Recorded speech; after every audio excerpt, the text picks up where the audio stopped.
What's going on, guys? It's Ricky with Tech Solutions. I hope you guys are all having an amazing day. I'm getting some, not too sure if you guys could see, getting some breakfast. But today has been so far a productive day. I've done my 2 consultation calls that I normally do per day. So that was a success. I'm super pumped. We're planning and scheduling everything for the lesson library that we're going to be releasing and the mentorship that's included for that. So I hope you guys are pumped up for that. We're just coming up with the amount of people that we're going to allow in that mentorship per month and kind of that whole breakdown. So I hope you guys are pumped on that. So I'm going to get some breakfast done, and then I have something that I want to talk to you guys about. So let me go ahead and get my breakfast done, and then we should be good.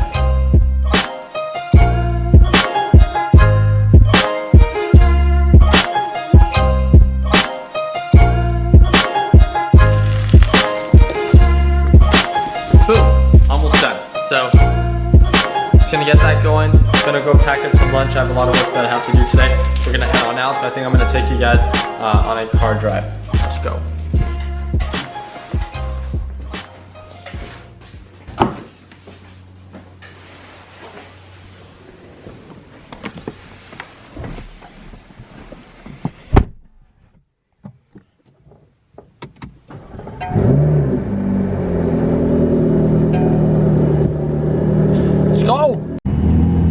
Alright guys, so I hope that you guys can see me. I can't actually see the screen or anything like that.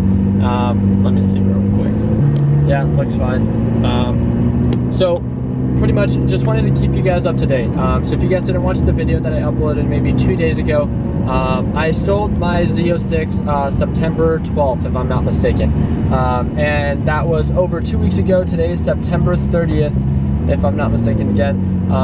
And what it came down to was I wasn't paid in full. That was my mistake. I released the car, and I went into detail in that entire video, you know, 2 days ago. But what it came down to was that I was giving this guy the opportunity. I was sending him messages letting him know that, you know, if he does not pay me the remaining balance, I was gonna have to sue him. I tried to get in contact with his lender because he took out a loan for the car, and she said that she was going to call him and at least get back to me with his decision. She never got back to me. She never even like sent me a message saying like, did he answer or anything like that. All I asked for was communication. All I asked for was like, hey, just let me know if he doesn't want to pay me, then to let me know so I can go ahead and pursue this. Or if he does and something happened, you know, if he got hurt or something, then let me know so I can at least work with him. But I was not messaged nor by him. I was not messaged by him nor the lender. And that was just very upsetting. I was just like, wow, now these people are all, you know, just cutting ties with me. So that was really upsetting. What it came down to was I reached out to the police department within his area. First, they told me like, yes, they can help me. They can stop by and see what's going on to see if he was okay. And then after waiting on the phone, maybe for like, nothing crazy, but like 15 minutes, it was just very annoying. I was waiting on the phone and she was just like, no, we can't actually do anything. It's a civil matter, which I understand.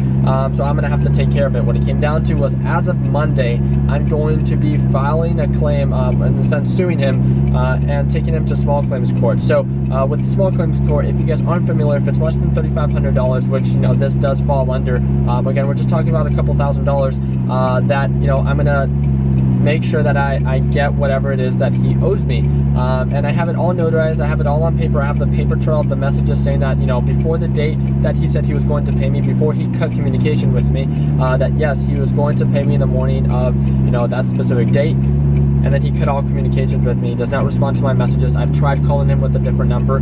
I've tried sending him an email. He has a sort of business that he does like marketing for. And I looked it up, and if it's a business, it's not established, and it's very minimal with what it is that he does do. So that was very upsetting. I mean, I went to his house. I've gone to his house before, right? When we closed the deal, he welcomed me to his house. He said his, like, you know, wife and his his girlfriend and his daughter were there. He said he wouldn't screw me over because it wasn't something that he would do, because he had like these things tattooed on him saying that it's not part of his virtue, and that's great and all. I don't want to get into detail about that, but it just came down to like, wow, how upsetting is this? I mean, I was just my roommates were like, wow, what a scumbag, like, you know, this guy. And I'm sorry for my language if that upsets some of you guys, but it just comes down to the understanding that my roommates were probably like, because he followed me on my social media accounts, he was probably like, oh, he saw that, you know, you do well for yourself, and he just thought, okay, he probably won't waste this time to, you know, try to pursue me just because it's a couple $1,000s, and I'm guessing maybe he thought that I wouldn't pursue him. I want you guys to know that I work really hard for everything it is that I do, and I'm the type of individual that, if it's $1 or a couple $1,000, regardless of what it is, I think that's besides the point. I will pursue everything if I have to legally, if you owe me something. And that's one of the biggest things. Is just I think it's so upsetting that I go out of my way. I spent my entire day, I've spent so much time trying to make this deal happen for this individual that said he worked so hard for this specific point that he wouldn't screw me over, and I went out of my way. That was my fault, because now I'm left here, and that's, I'll 100% take ownership that I should not have done that, because I trusted in him, and you're not supposed to trust with people that you don't understand, and that was my fault, and I will learn from this experience, as I hope that you guys learn from this as well, to not trust anyone. I've done this before with going out of my way to help out those that wanted to live in one of my rental properties, and it never works out. It's just like, and it's besides the point. In the big picture, people are, I don't want to say everyone, right? Because I don't want to just label everyone as like, shady or anything like that. But when they're given the opportunity, and when they know that they can somewhat try to take advantage of an individual, they based on my experience, do. So all I can tell you when it comes down to formulating a business, closing a deal, or any type of experience that I've previously talked about, my first-hand suggestion would be to make sure all the money you have it on hand before you hand over the title.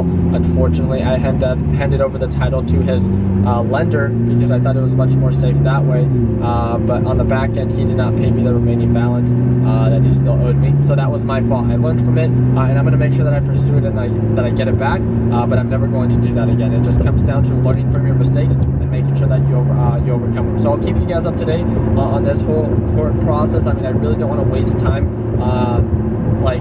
wasting my time, especially because I heard that I'm gonna have to dedicate my time to go and appear in court, and all this time that I've spent, trying to pursue this. I'm not trying to, throw any numbers out there, but when it comes down to the amount that he owes me and the amount that I make per day, I've lost money, and I've dedicated so much of my, I find, valuable time to this that it's going to be very unfortunate if he does not, end up working with me right away, because the time and the amount that I make per day and the amount of hours that I've made per day exceeds what it is that he owes me, and there's no question about that. So I'm going to make sure that I get all the paperwork. I got in contact with my lawyers already. I don't need lawyers to appear in court, but I want to make sure that I'm fully set on what it is that I have to do to make sure that I'm not there just kind of hoping for the best, but we're planning it and we're making sure that we're going to get it done. So it's very unfortunate. It's not something that I like to do, but unfortunately, like with these certain scenarios, I'm not going to show up in this house. I'm not going to do anything. So you guys are pretty funny in the YouTube comments, saying what you guys would do and stuff like that. That's besides the point. I appreciate you guys and all your guys' support. I really do. But it's just, I'm going to deal with this in a professional manner, and I'm going to pursue this legally to its fullest potential, and I'm going to make sure that he never does this again. And I hope that he's okay. Again, I haven't gotten in contact with him. I hope that he's okay and nothing is wrong with him. But I've been trying to get in contact with him now with no communication for about 4 days. It's just not something that I have time to do. So it's a waste of time, and I want to make sure that I just get it done. So that's really just it. Thank you guys again for everything that you guys do. I hope you guys learned from my mistakes and don't have to repeat this mistake when it comes down to buying and selling cars, as well as just investing, right? Always have the money on hand. Always make sure that they have what it needs to be, or what needs to be provided to close a deal. So I hope this video guided you guys in the right direction. I hope you guys can continue working hard, continue following your dreams, and let your passion be what drives you in your success.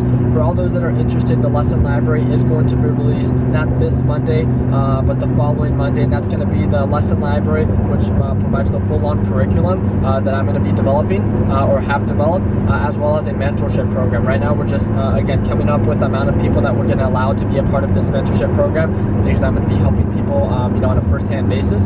So I'm super pumped for that. It's just very unfortunate that I have to deal with all this BS beforehand, but I'm going to go ahead and get one of my partners to deal with this and get it all ready for me and meet up with my lawyers, and then you know, make sure that I just present myself at court and get it all taken care of. So thank you guys again for all your support. All the links are down in the description. If you guys aren't a part of TechBud Solutions already, we're a little bit over 47,000 members worldwide, and the thing that we do best is we provide a free and simple platform. It's all free. It just, you know, all we encourage you to do is to provide a supportive environment and to share your best practices and share your mistakes. So we'd love to have you as a part of the team. But like always, guys, let's make sure that we end the year on a green note. Take care, team.